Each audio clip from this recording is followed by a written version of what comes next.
येवला तालुक्यातील धामणगाव येथील फाळके डीपी जळाल्यानं गेल्या 15 दिवसांपासून शेतकऱ्यांना लाईट नसल्यानं मोठ्या प्रमाणात पिकांचं नुकसान होत असल्याने वारंवार वीज वितरण विभागाला सांगून देखील डीपी बसवण्यात येत नसल्याने अक्षरशः शेतकऱ्याला पिकाला पाणी भरण्याच्या वेळेस डीपी जळाल्यानं लाईट नसल्यानं मोठ्या प्रमाणात पीक करपू लागलंय।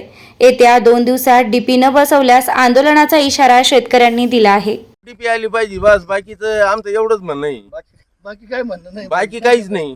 बाकी आम्ही पाणी भरायचं। हा, आता जर रात्री लाईट वेळेवर चालत नाही, दिवसभरात अजिबात लाईट चालत नाही, पण त्यातल्या त्यात हा डीपी जळून जवळजवळ 15 दिवस झाले। ते लवकरात लवकर दखल घ्यायला तेव्हा बस एवढीच विनंती आहे आमची, हात जोडून ते कळकळीची विनंती आहे।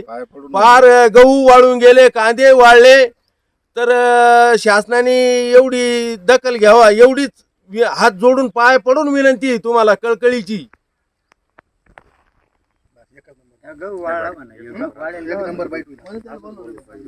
येथील फाळके डीपी याला जळून 15 दिवस झाले, त्याच्यामुळे पिकाचा इथं करपा झाला। अधिकारी कुठलाही त्याच्यावर काही दखल घेत नाही। अजून काय बोलायचं? अर्जंट डीपी यावं म्हणाल, मग काय आता पटकन नाही तर मग भरपाई अर्जंट डीपी द्यावं, नाही तर शासनाने भरपाई तरी करून दिली पाहिजे। हे वाळून गेलं म्हणा सगळं। बोल पिंट्या भाऊ, बोल काय ते।